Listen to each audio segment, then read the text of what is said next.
Good evening. Assalamu alaikum wa rahmatullahi wa barakatuh. This is Imam Tawqir once again from the Islamic Society of Greater Houston.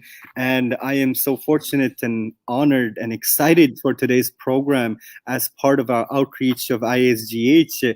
We have Dr. Craig Considine with us in our webinar today. And we are going to have an amazing talk. It will be up till 7:30 p.m. The topic of today's talk is the humanity of Muhammad, peace and blessings be upon him, sallallahu alaihi wasallam, a Christian view. And this is a book that was written by none other than our dear Dr. Craig Considine. He has so much to share and so much to teach us, and we are fortunate for his time. Hello, Dr. Craig. How are you? Greetings, Imam Taqir. I'm doing well. Peace be with you, and thank you so much for inviting me. Absolutely. Thank you so much for being here today. I'm so excited. For a Christian follower of faith, it is not normal and common to write on Prophet Muhammad. So, Alhamdulillah, you wrote this book, and you've written many other books on topics related to Islam and Muslims. So it is something new for many people, and myself as well. I mean, I was also from a master's background, so I've studied many people who've written on Islam and Prophet Muhammad and subjects related to Islam.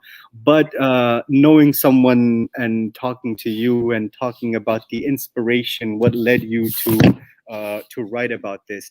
Thank you to everyone that's watching. We are live on YouTube and on Facebook of Islamic Society of Greater Houston. Once again, Dr. Craig Considine, thank you. I'm going to start by quickly sharing with you a brief bio of Dr. Considine, who is he, and then we will welcome him once again and ask him a little bit of personal questions so he can share an interesting fact about him with us, and then we will get into the topic. Dr. Craig Considine is a scholar, professor, global speaker, media contributor, and public intellectual based at the Department of Sociology at Rice University here in Houston. He is the author of many books and articles. Dr. Considine's opinions have been featured in the New York Times, Washington Post, CNN, BBC, CBS News, Fox News, MSNBC, Newsweek, and Al Jazeera. He has been invited to speak at some of the leading international organizations and universities in the world. Dr. Considine is visible on social media. He holds a PhD from Trinity College, University of Dublin, MSc from Royal Holloway University of London, and BA from American University in Washington, D.C. Dr. Considine is a U.S. Catholic of Irish and Italian descent. No wonder he has such good looks. He is Italian, Irish, American. How are you doing? Cook too. I'm a really good cook, I must say. That's amazing. Maybe one day you can share with us. How are you doing, Dr. Considine? Thank you so much once again. Thank you again, Imam Taqir, and thank you to the Islamic Society of Greater Houston for organizing this event. I'm doing great. My wife and I are doing fantastic. We have a little baby girl. For those that follow on social media, you'll know that little Clarabella is 5 months old now, and she's obviously the light of our world. We're staying very safe for COVID reasons, of course.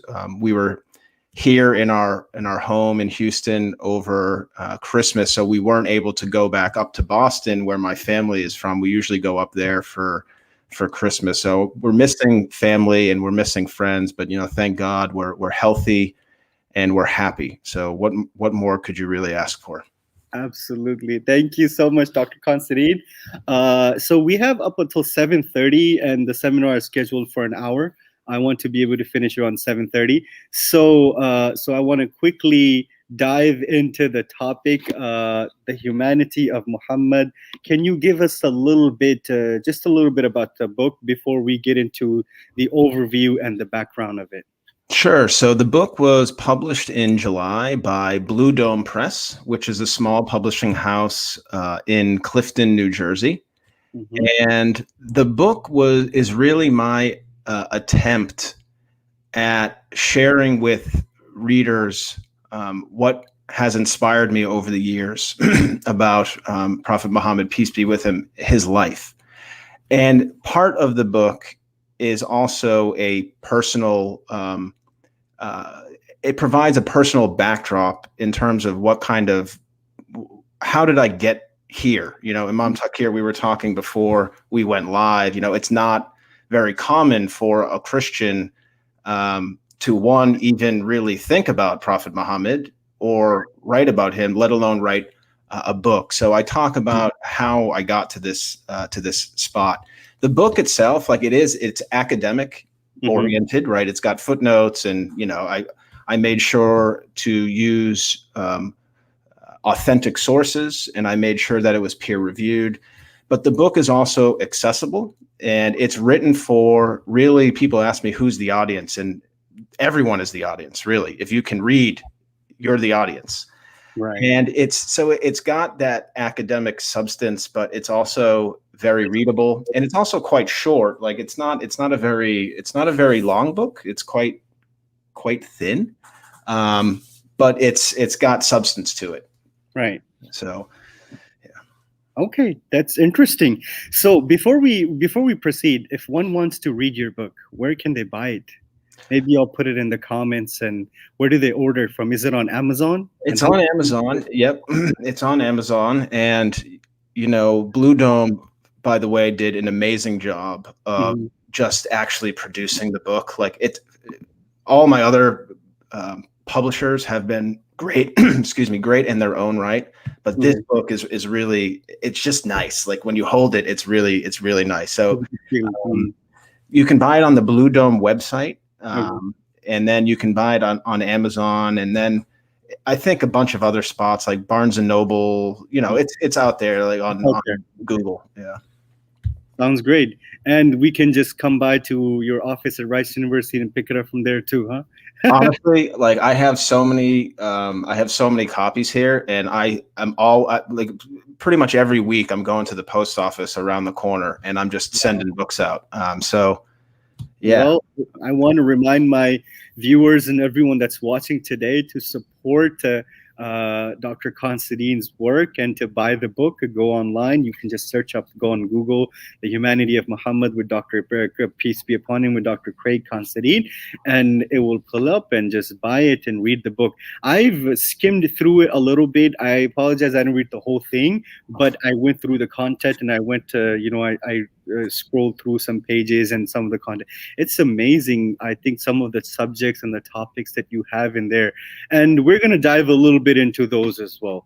And so what would be the background and the reason for you to specifically explore this topic or talk about there are so many topics in Islam. There are so many topics related to Prophet Muhammad, and even in his life, there are so many things that we can talk. Why humanity? Why not the mercy? Why not the message or anything else?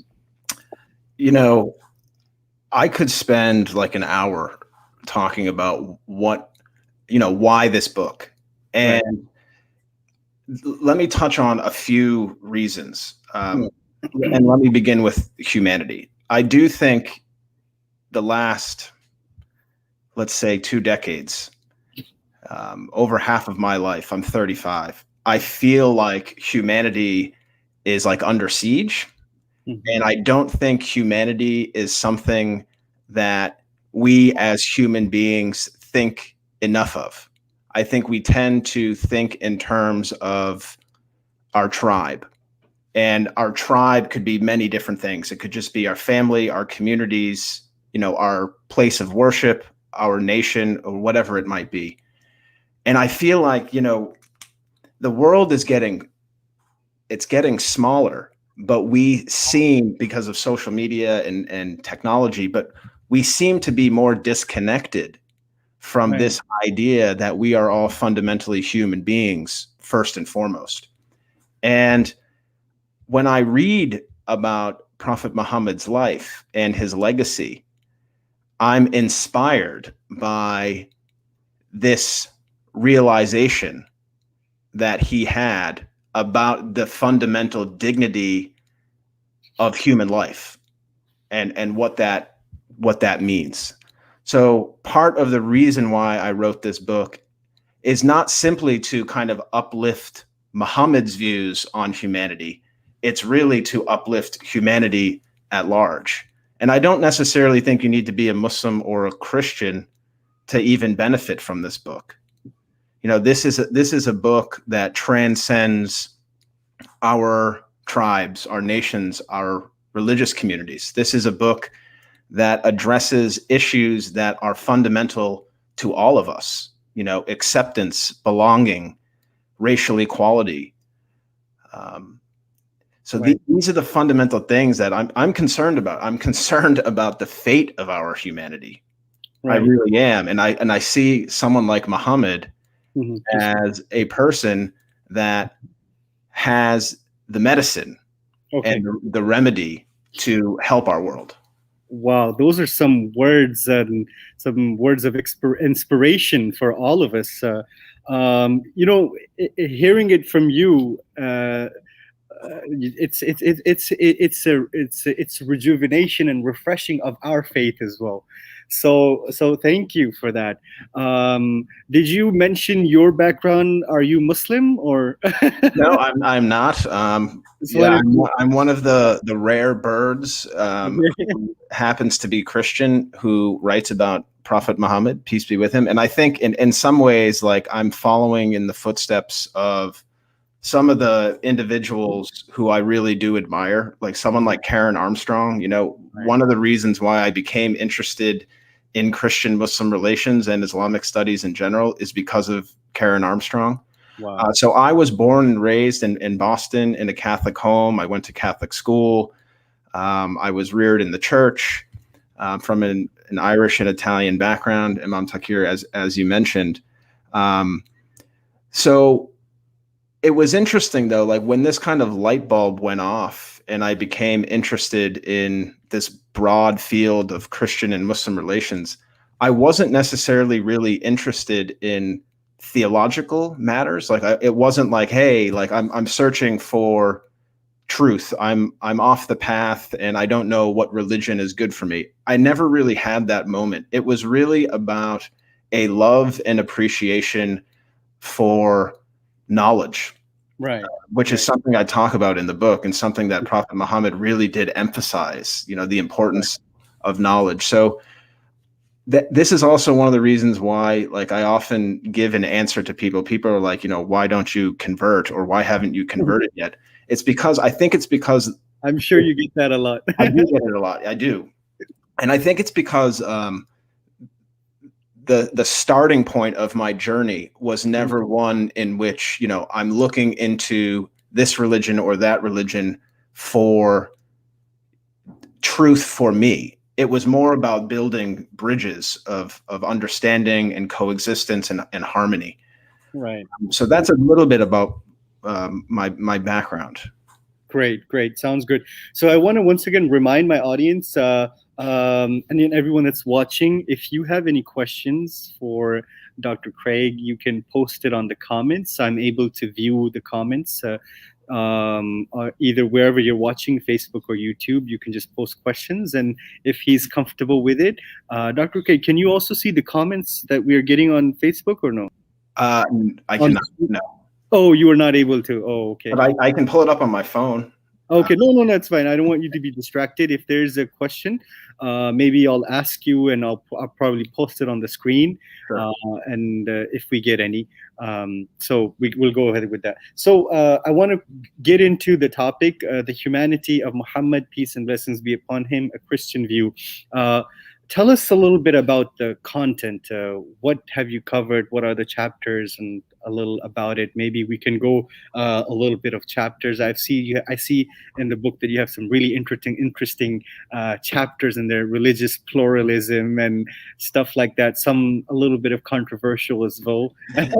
So yes, give us your perspective, and please, Sure. Let's start with a little overview. Sure. So the book is, as I mentioned, it's quite concise. It has seven chapters.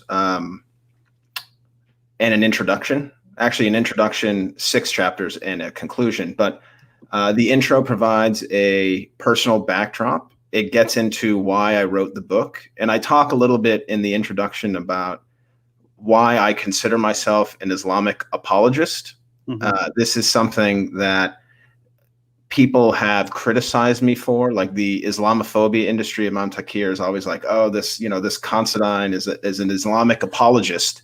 And I kind of embraced that. I said, well, there's nothing wrong with that, So I talk about that. Chapter 1 talks about the distinction between religious tolerance and religious pluralism, which is something that I think Muhammad veered more towards the pluralist side, and not in the sense that he believed that all gods are equal. That is not how I define pluralism. I define pluralism through a sociological lens. So maybe we can get into that. Chapter 2 looks at the distinction between an ethnic nation and a civic nation. And Muhammad, peace be with him, was going more towards the civic nation side of things, particularly in 622 with the second Hijrah. Chapter 3 looks at the distinction between non-racism and anti-racism. Muhammad veering more towards the anti-racism side. And chapter 4, which is the longest chapter, is focusing on knowledge. And I begin the chapter by looking at various sayings of Muhammad, in which he is encouraging his followers and really all of humanity to seek knowledge. And then from there, I look at the moments in history in which Christians and Muslims are not only coexisting together, but thriving together, largely because of this love of knowledge. Chapter 5 gets into women's rights, and I look specifically at the relationship that he had with Khadija and Aisha. Chapter 6 looks at the golden rule, which I'm sure everyone is familiar with. And this chapter looks a lot at or provides a comparative angle between Christianity and Islam, and it digs into the Quran and the New Testament. And then the conclusion looks at Muhammad as the spirit of truth, which is, I guess that's one of the more controversial things in the book, but it's really inspired by a verse in John, a book of the New Testament, in which Jesus is referring to a forthcoming prophet. And Christians typically refer to this verse as the spirit of truth. And I kind of adopt this phrase in light of Muhammad, and I refer to Muhammad as the spirit of truth. Okay, excellent. And then you have an appendix. You have the Constitution of Medina. You have the farewell sermon. Those are some really interesting points and events in the life of Prophet Muhammad, peace be upon him. Let me just quickly pull up the screen and show everyone that's watching the cover of the book. Yes, there you go. That is the cover, The Humanity of Muhammad. Right, Dr. Craig? That's it. Yeah. And the cover I love. It's a beautiful cover, and it kind of captures my views of Muhammad. It's something that is beautiful, something that also, if you look at it, there's a lot of colors, and it kind of all blends into kind of one image or one essence, which I think captures the essence of the book itself. Right. So let's get into this. You have the first chapter 1 talks about religious pluralism.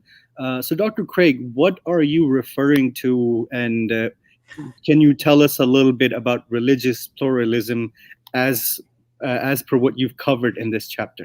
Sure. And yeah, let me reiterate what I had just previously said.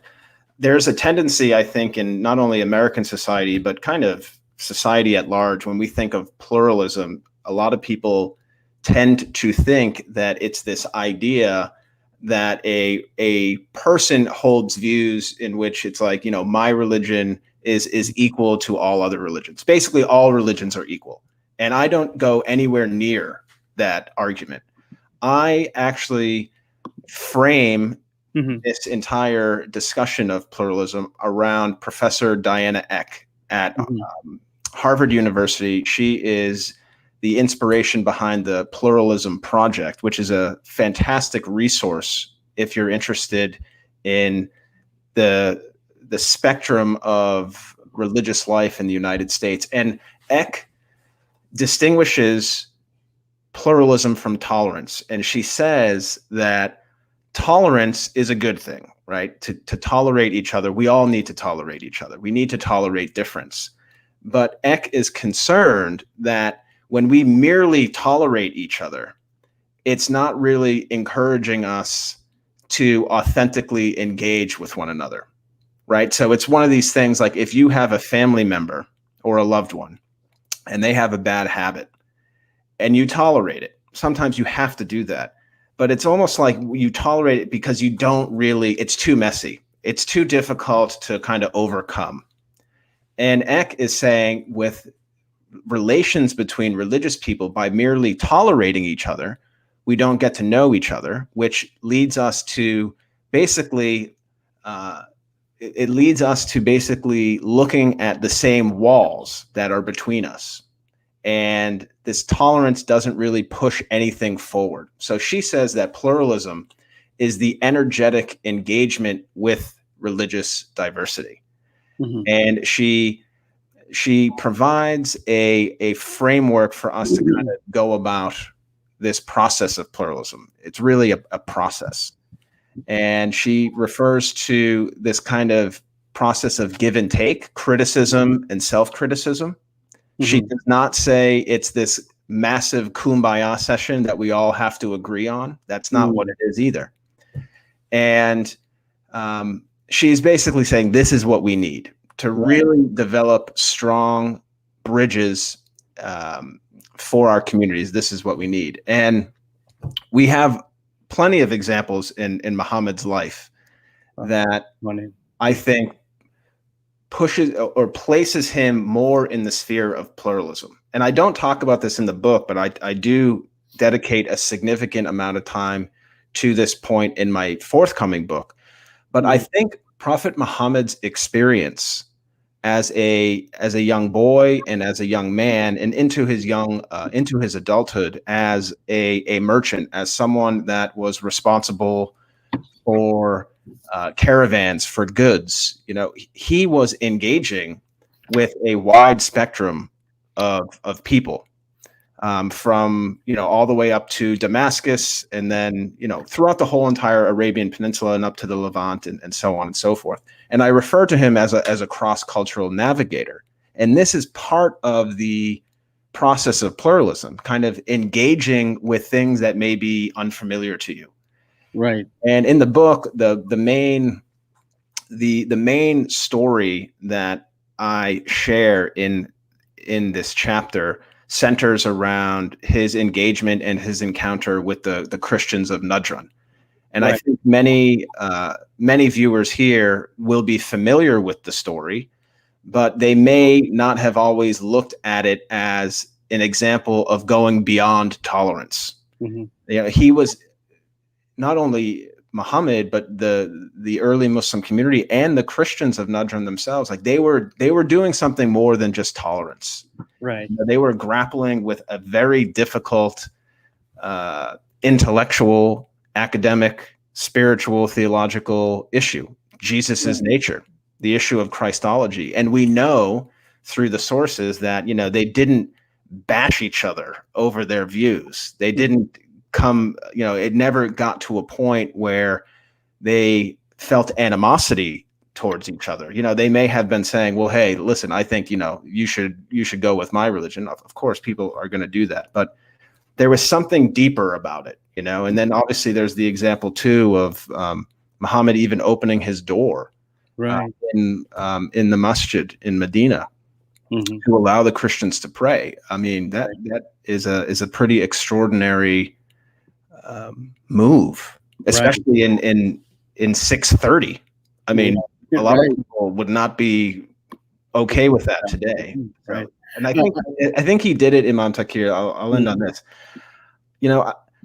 one of the reasons why I'm inspired by that story is, it reminds us of the strength of Muhammad's not only character but his faith, and I think he is essentially, in my view, communicating this idea that there's nothing wrong with being hospitable, and by doing this, by providing people a safe, clean place to pray, it doesn't have to jeopardize your faith. It doesn't make you any less Muslim in the eyes of God, and like, as a Christian, I have the same perspective. Like, if there's been so many examples in this country, actually, of mosques being torched, which is a massive crime against humanity.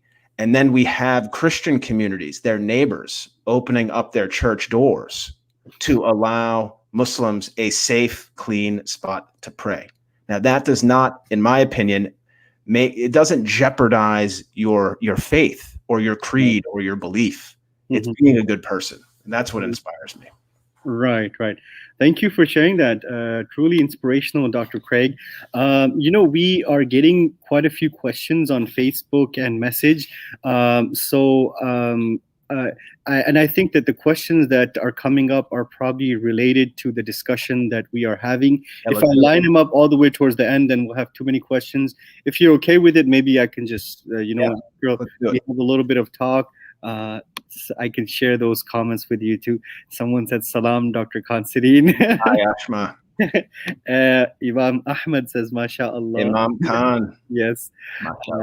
And then we have one of the question that says, what sources you use for your research? I know you've mentioned one about Eck, Dr. Eck, regarding religious pluralism. So do you want to take this one? Sure. So this book depended largely on, there's a lot of different sources. It's the Quran and the Bible are always a source. The Hadith are always a source for me.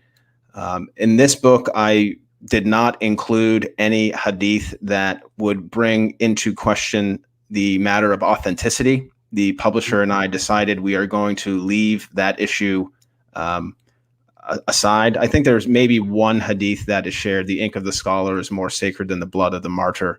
A lot of people like to question the authenticity of that, but depending on Bukhari largely, and also depending on the Sirah. I spent all of this past summer engaging with the Sirah, Ibn Ishaq, which was... Which book, I'm sorry? Ibn Ishaq. Ibn Ishaq, wow. Ishaq, might be mispronouncing it. No. So you're most of the sources that you've used are Islamic sources, Bukhari and Ibn Ishaq and stuff. Okay. Yeah, for the Islamic side of things, yes, for sure. And then I also think Martin Lings's book is a very valuable source, because it really kind of condenses all of these early Islamic sources. Right. And then there's other books as well. I have been thankful to have gone through Juan Cole, Professor Juan Cole's book on Muhammad, the Prophet of Peace in the Age of Empire.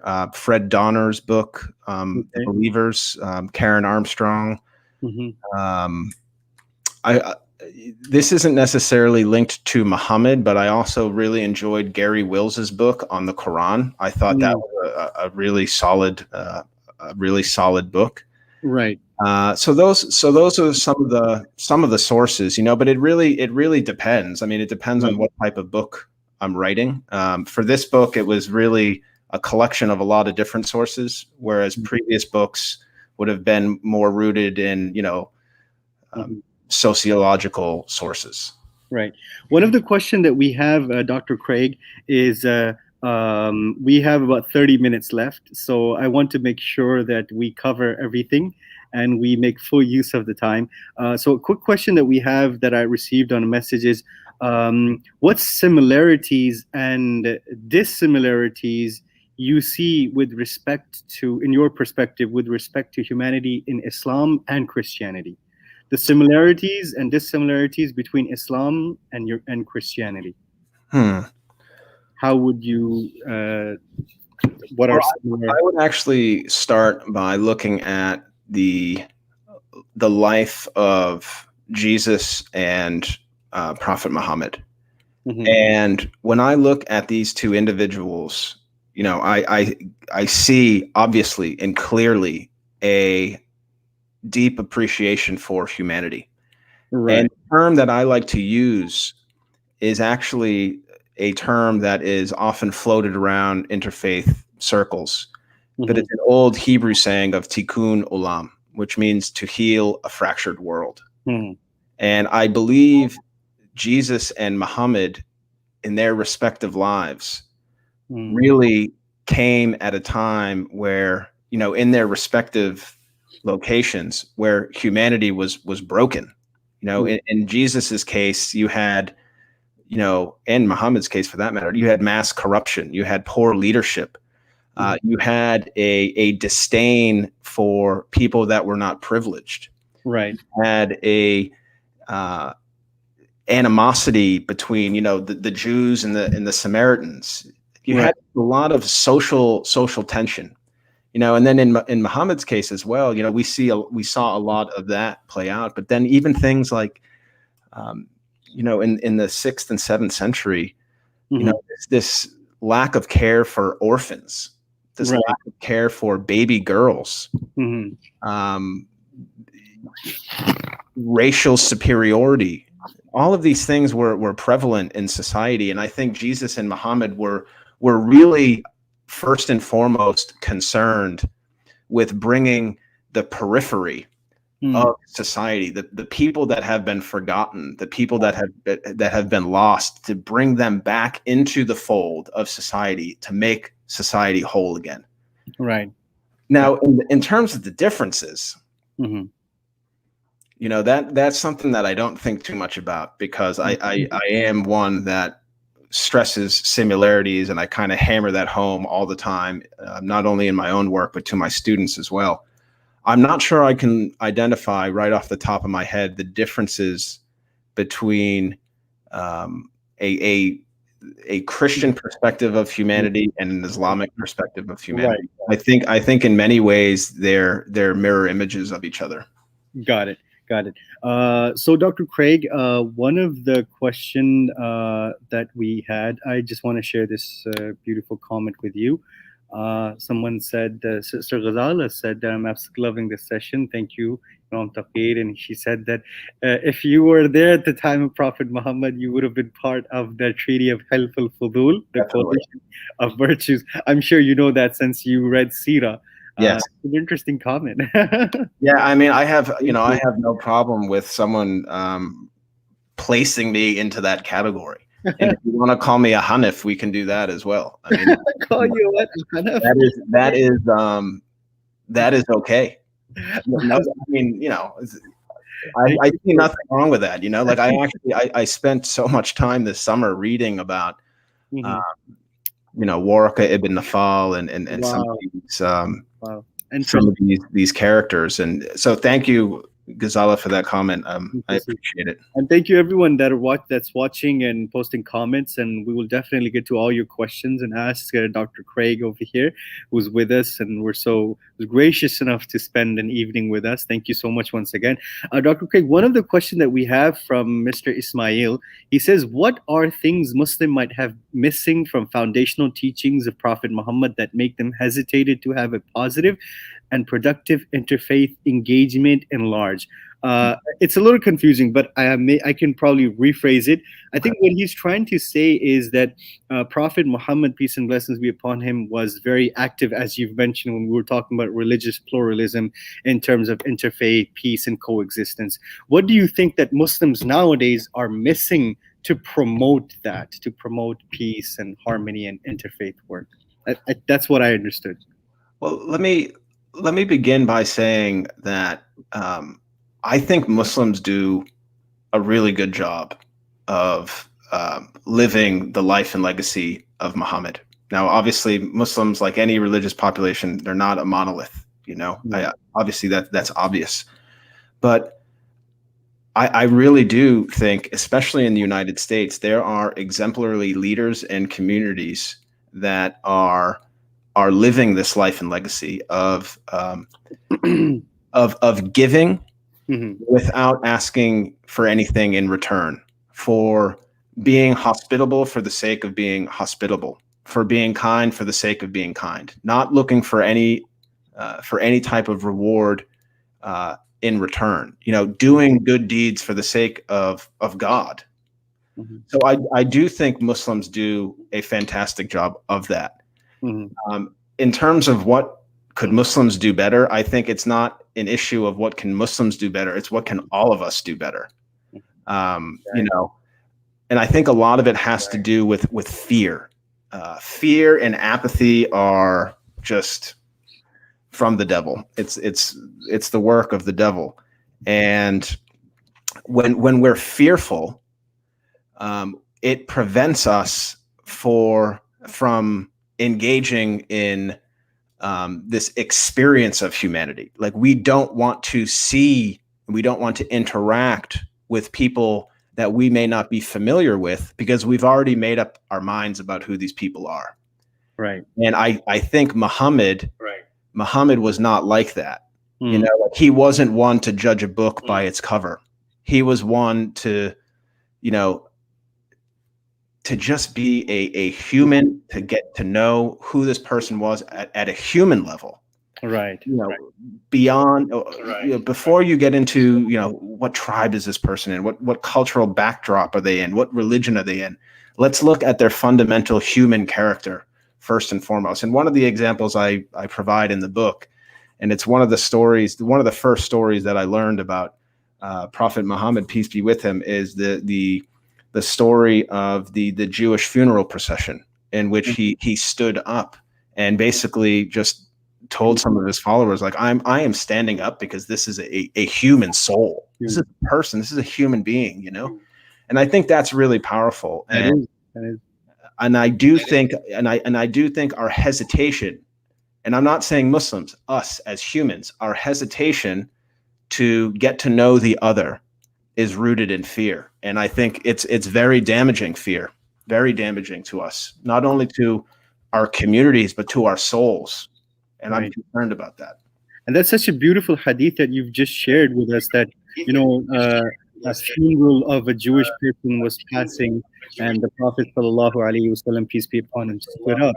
And he was asked that, why did you stand up? He's not a Muslim. The Prophet says, well, he's the human. Right? So, subhanAllah, it used to show us the character of and how the was involved. I'm sorry, I think there's too much echo when I speak, so I'm going to have to mute myself or mute you. Thank you, Dr. Craig. So I'm going to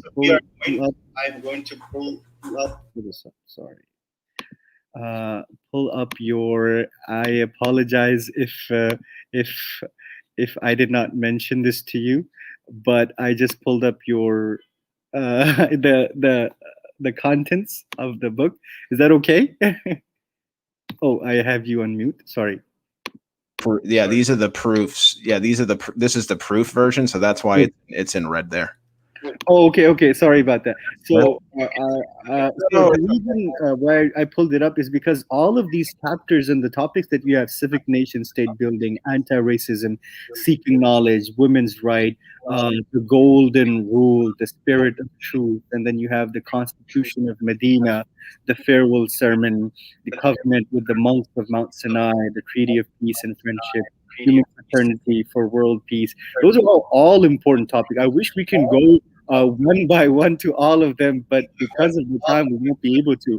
So the viewers who are watching us, maybe if you want me to specifically, if you want Dr. Craig to specifically talk about any of this chapter that you see on your screen, we can probably ask him to cover. But we have about 15 to 20 minutes left, Dr. Craig. From one of these chapters, let's talk about anti-racism Anti-racism? Yeah, let's do that. And again, when I was writing this book, I always want to make sure that I am sharing material that is relevant to what's going on today. Like the last thing I want to be is as an author, as an academic who is, as they say, like stuck in his ivory tower and writing about things that no one can understand, and that's kind of just not relevant, So all of these things are indeed relevant. And the book came out in July, which was, right at around the time of this mass movement for racial equality, for healing, for reconciliation in this country. And I was sharing a lot of the material from this book and other work that I've done on this subject of anti-racism, which is and must be distinguished from non-racism. If you're around a group of people and you ask them, who in here is a non-racist? You're assuming that most people are going to put their hands up. And, what does that say about these individuals? It says that, they, at least they don't think that they hold views on racial superiority, which is obviously really important, right? So to be a non-racist, and I'm giving a surface level view of non-racism, but it's essentially like you don't hold views that are problematic on the issue of race. You don't think that some racial groups are better because they look a certain way or that they're born a certain way. Mm-hmm. But anti-racism is significantly different. And in many ways, it's similar to the difference that we see between tolerance and pluralism. Right. Non-racism is not very active, but anti-racism is this kind of active, energetic process of working to combat and even to dismantle some of the issues, the conflicts, the institutions in society that are perpetuating racism. And we know that Muhammad was engaging not merely in non-racism, but in anti-racism. And I structure this chapter largely around the relationship that he had with Bilal ibn Rabah. Right. And all that Muhammad had done for him in terms of purchasing his freedom, for standing up for him when he was ridiculed for being a black man, allowing Bilal, not just freeing Bilal and say, hey, you're free now, everything is good, but allowing Bilal to be socially mobile, to allow Bilal to reach the top, the pinnacle of the early Muslim community. He was a revered figure, and he was the muezzin. So it's not, it's like this. If you compare it to the Civil War in this country, 1865, the Civil War ends, and it's like, okay, African Americans are free now, and we know that they weren't really free. That there were a lot of structures maintained that kept African Americans oppressed. Now, with Muhammad's relationship with Bilal, he didn't merely free Bilal, but he kept freeing Bilal. He kept elevating Bilal. If you follow my drift, in terms of Muhammad kept freeing him, allowed him to be his best self. I think that's really important. And then, of course, the farewell sermon. And I'm sure many of you are familiar with the farewell sermon, but to give you an important parallel that I outline in the book, in 1963, on the steps of the Lincoln Memorial, Dr. Martin Luther King Jr. gave his I Have a Dream speech. And in that speech, and I'm paraphrasing here, he said, I hope that one day my 4 children will not be judged by the color of their skin, but by the content of their character. And if you're familiar with the farewell sermon, paraphrasing again, an Arab has no superiority over a non-Arab, a white has no superiority over a black has no superiority over a white, except in piety and in good action. Now, Muhammad's farewell sermon, that was his swan song. He included in this speech the things that he wanted to stress the most to his people and to future generations. And he chose the matter of racial equality. And I think this one example, combining the farewell sermon and Martin Luther King Jr.'s I Have a Dream speech, is one of the simplest yet most effective ways of combating this this silly clash of civilizations theory. You have Muhammad in the 7th century in Saudi Arabia as a Muslim, as an Arab, talking about racial equality. 1963, you have an African American descendant of slaves, a Christian and an American and a Westerner, all saying the same thing. So when people say, oh, well, Islam and Christianity are completely incompatible, then you say, well, what about these two individuals, Muhammad and Dr. Martin Luther King Jr.? How do you account for that? Right. So, yeah, that's the anti-racism chapter in a nutshell. Right. Thank you so much. An interesting question we have from Brother Faiz. He says that, I believe that our Muslim community has an exemplary leadership in Houston this year. What advice would you give them to combat Islamophobia, and also highlight the positive impact our Islamic community has on at large community? So combating Islamophobia, and then how highlighting positive impact. Thank you, Brother Faiz, for the question. So again, not to reiterate myself, but I do think Muslims are doing a really good job, not only in Houston, but around the country, of combating Islamophobia and highlighting the contributions that Muslim communities are making in this country. I will say this, though. I do think the real key, as an outsider now, and as an academic, and as a friend to Muslims, I do think there's a trouble with media representation, and I think everyone can agree with that. And I do not think that Muslims, or any group for that matter, should depend on these media narratives improving organically. I think Muslims need to get into the media to take control of their own narrative. So instead of, sending a PDF to CNN and saying, look at all the good things that Muslims are doing in this community. It's so hard in the media cycle to get something like that through. But if you have someone who happens to be Muslim in a leadership position, and this is bigger than just Muslims now, if you have someone in a leadership position, in a position of privilege, that has a platform that can speak about these things, then you can really start chipping away at this Islamophobia. So I think that's something I've been thinking a lot about recently. And I do think it's important, like kind of taking control of your own narrative. And again, I'm saying this in addition to saying that Muslims in this country and in Houston, I think personally, are doing a really good job of being great examples, being great people of faith, being great Americans, and being great human beings. It's just a lot of people don't hear it. They don't see it. And this is where the media element comes in. I think you're muted, Imam. Oops, sorry about that. Thank you so much.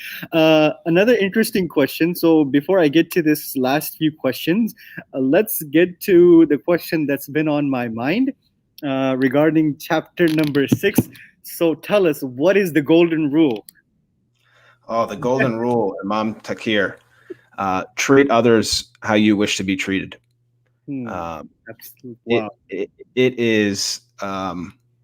It's so fundamental, and it's so difficult at the same time. Right. Like, if you don't want to be on the receiving end of a snarky comment on social media, you shouldn't leave that. If you don't want to get the evil eye from a neighbor, then you shouldn't do that either. If you want to feel welcomed in your community, then you should be the example. You should welcome others in your community. So it's difficult to live by the golden rule, and it's not easy. I know for me as a Christian, one of the things that is at the heart of my faith is to love my enemies, which is really, really difficult to do. And it's linked into the larger picture of the golden rule. but I want to be loved. You know, we all want to be loved. And how can we really make any progress in society if we only love our family members? And I'll give you, there's a couple stories in the Bible in which Jesus is talking to some curious onlookers.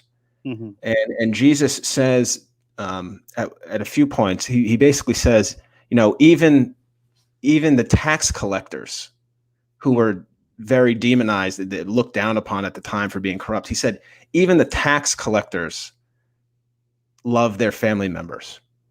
So Jesus was basically saying, like, I am bringing something different, something new. You know, of course you're going to love your family members. Of course you're going to love people in your immediate circle, but I'm bringing something different. I'm bringing a bigger scope of love.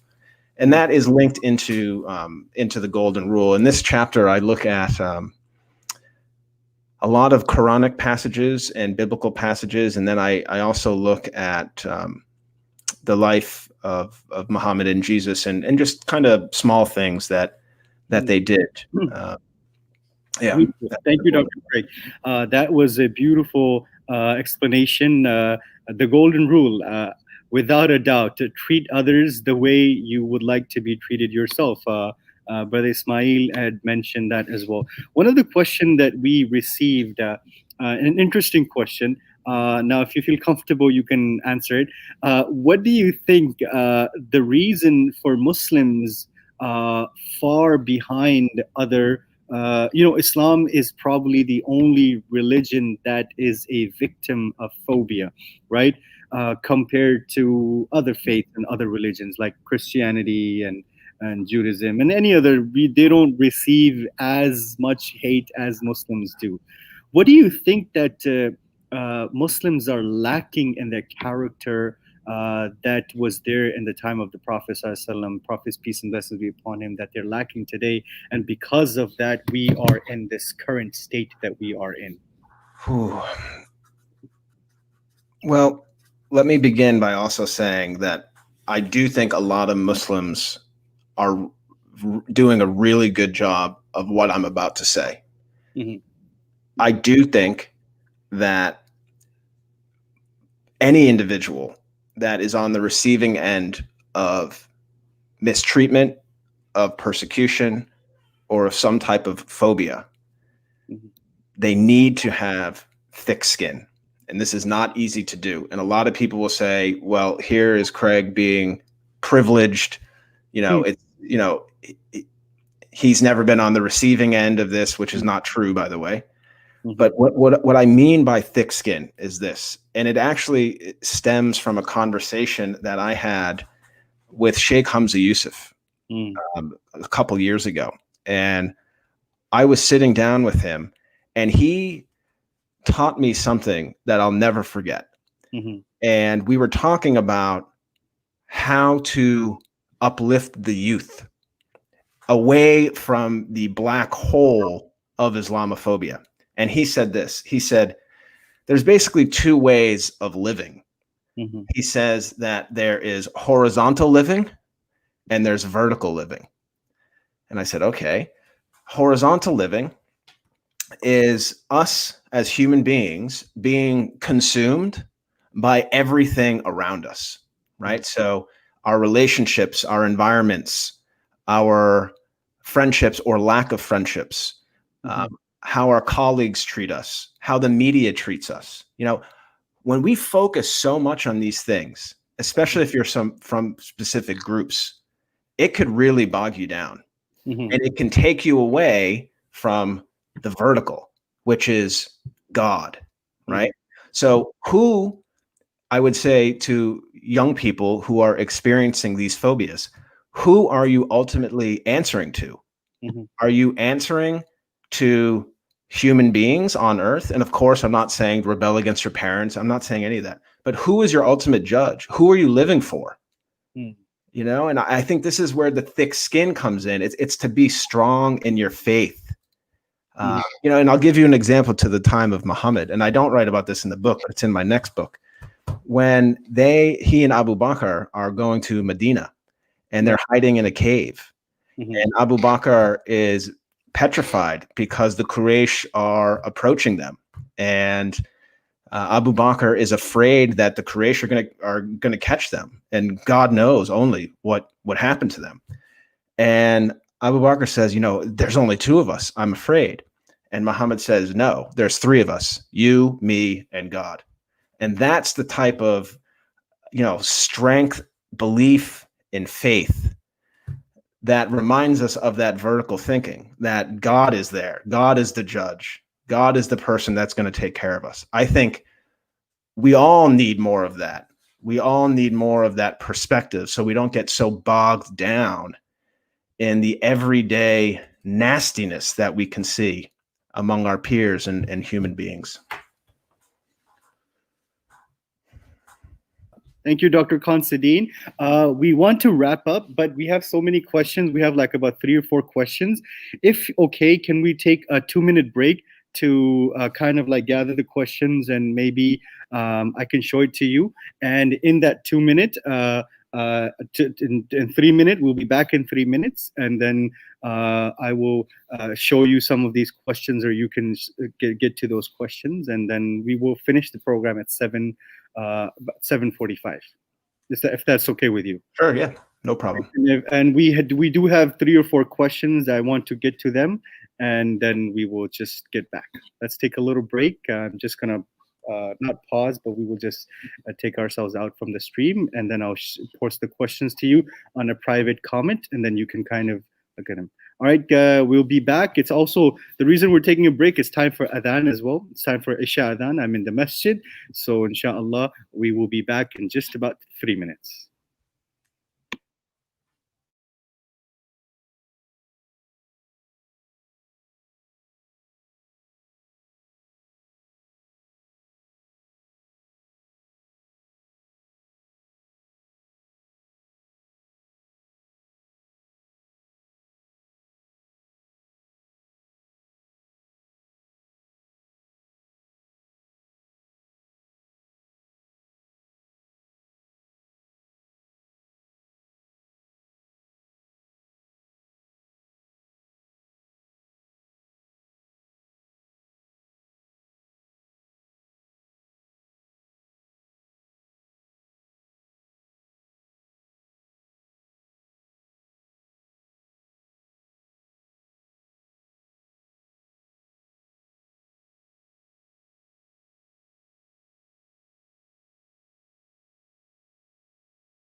Welcome back. I hope everyone's doing well. Thank you so much. We have just 10 minutes remaining from this program, and we will be wrapping up at exactly about 7:45.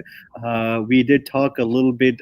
We went into detail and talked about the different chapters that are covered in the book that was recently published by Dr. Craig Considine, The Humanity of Muhammad, Peace and Blessings Be Upon Him, A Christian View. Thank you, Dr. Considine, for this amazing sessions. I know we would be getting a lot of questions, so we did cover some, but let's get to some of the remaining question. One of the question that we got, and all of the for everyone that's posting the questions, I'll get to you. One of the interesting question, and that's also your chapter number. The I guess that's the conclusion, the spirit of truth. What is your perspective on the spirit of truth, and what do you cover in that chapter? Sure. So thankfully, I flagged this. It's on page 114 of the book, Okay. and I'll just actually read it. Sure. This is what I wrote. Some Christians, on the other hand, have referred to me as a heretic or pseudo-Christian because I publicly recognize Muhammad as a prophet. According to popular arguments, Christians who recognize Muhammad's prophethood are at risk of blaspheming. Perhaps, however, the Bible actually recognizes Muhammad's prophethood. Consider John chapter 14, verses 15 through 17, or what is popularly referred to as the Spirit of Truth verse.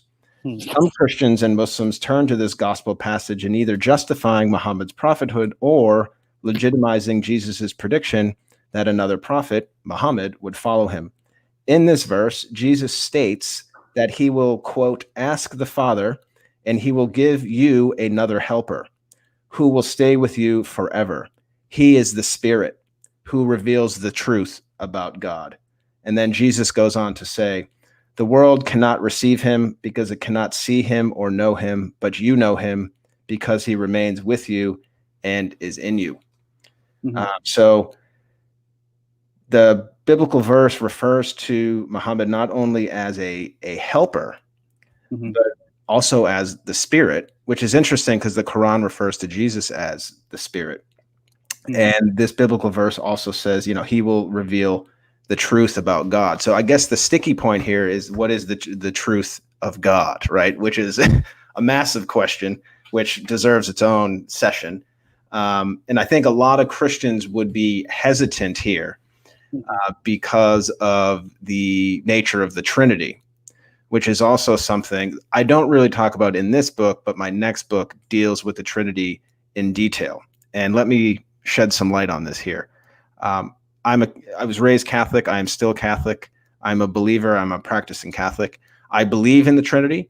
I believe in God, of course. I believe in Jesus, and I believe in the Holy Spirit. I do not, however, and this is where the heretic comes in, I do not believe that the Trinity should be a requisite or a requirement of Christian faith and doctrine, especially when one considers the historical backdrop behind the Trinity.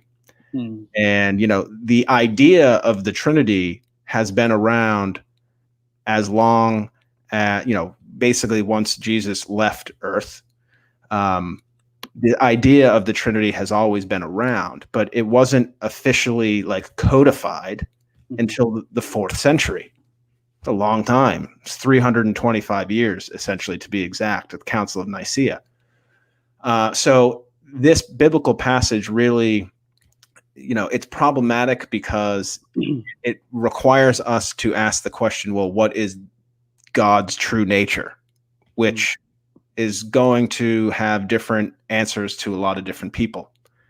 For me personally, this is just my personal perspective, obviously. I think God cares more about the golden rule. He cares more about how we treat his creation than he does on whether we believe in a specific doctrine that was created or given to people at a certain point in time. That's just my perspective of it. Right. and I talk about that in the book as well. Well, thank you so much for that clarification, and not just clarification, but just sharing that perspective. I appreciate that.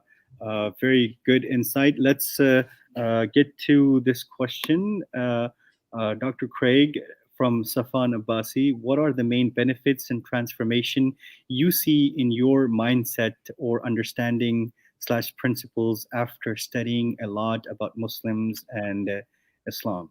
Wow. Yeah. I mean, this is, it's been a remarkable journey. And I really do feel very lucky that God has placed me on this path, because I feel so indebted.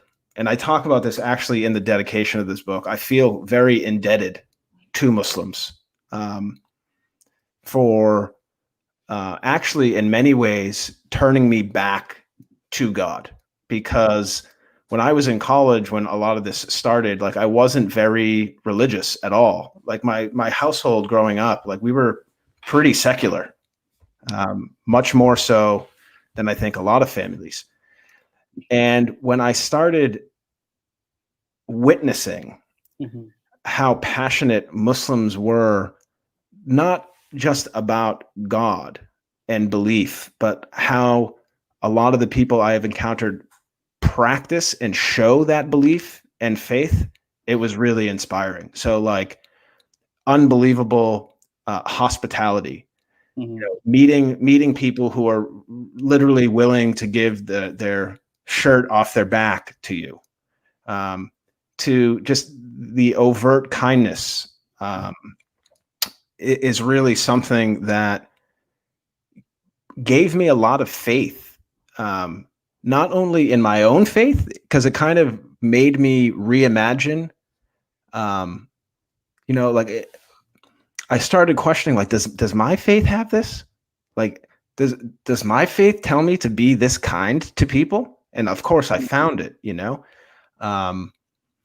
so yeah, I don't know where I would be really without all of these friendships that I've benefited so much from, So I often say this, that my encounters over the years, these privileged encounters, Muslims didn't have to open their hearts and minds and doors to me, but they made me a better Christian, and they also made me a better human. So I'm indebted in many ways. Thank you so much for responding all of the questions and giving a detailed answer and a detailed insight into your book, Dr. Craig. I am very grateful for your kindness to give us time today to talk about your book. In the book, you mentioned, in our discussion, you also mentioned that you have a forthcoming book. We'd love to know what's that about. Sure. So this is it's called People of the Book: Prophet Muhammad's Encounters with Christians. It's going to be published by Hearst, and it'll be marketed by Oxford, and it's coming out in June now. I was a little bit late in submitting the final manuscript, largely because of little Clarabella keeping me up at these godforsaken hours. So this book, really quickly, it kind of is like a biography of Prophet Muhammad, peace be with him, his life, but it's not a like Martin Ling's biography, but it brings us along the trajectory of his life, but it focuses on the encounters that he had with Christians, and it's written in a kind of story narrative. So I start the book with his encounter in, I think it's about when he was about 12 with Bahir the monk. And then I kind of go from there, and I don't back away either. I look at the engagements that the early Muslim community had with the Byzantines, some which were, ended up not so rosy, but it was what it was, and we have to look at that. And ultimately, what I am looking at in this book, some of the themes that are in the humanity of Muhammad are here, but the one theme that really kind of sticks out is this this issue of allyship. And this idea of, Christians depending on Muslims and Muslims depending on Christians, and people genuinely helping each other. Mhm. And I'll give you just two quick examples, like with King Ashama ibn Abjar, with the first Hijra. He was doing something much more than merely being a friend. He was protecting people's lives. And while Muhammad wasn't there in court, and he didn't have that specific encounter, I include this in the book as part of the bigger picture. So this book is coming out in June, God willing. And yeah, it was amazing to research, because a lot of it is going back into Christianity. Like, who were these Christians that Muhammad was encountering? So I get into the Nestorians and the Ebionites. Wow. And the Essenes, and monophysitism, and like some really interesting stuff. Right. Thank you, Dr. Considine. We just want to we're going to wrap up. One of the question that we had, not a question, I think it was a remark from Brother Faiz. He said that from an Islamic perspective, please add to the golden rule, treat others like Allah, God commanded to do. And the highest level is to treat others like you would want God or Allah to treat you. Yeah. Absolutely. There's nothing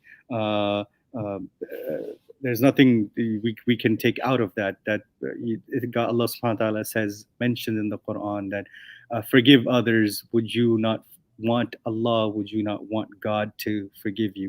Amen. So, amen. Thank you, Dr. Craig. We will conclude over here. I want to once again say thank you from all of the viewers, from the Muslim community, from the Islamic Society of Greater Houston. Thank you to everyone that watched, and for all of the comments. And we will do give your feedback at outreach@isgh.org. And we will surely put up some more webinars and some more programs with Dr. Craig Considine. And we are looking forward to your next book and excited about it.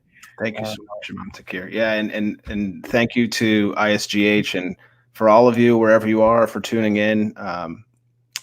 It's been a pleasure, Imam Takir. It's always, I feel the warmth of your presence, even though we are behind computer screens. It's beautiful and it's lovely. Thank you. Jazakumullah khair. We will conclude. Assalamu alaikum wa rahmatullahi wa barakatuh.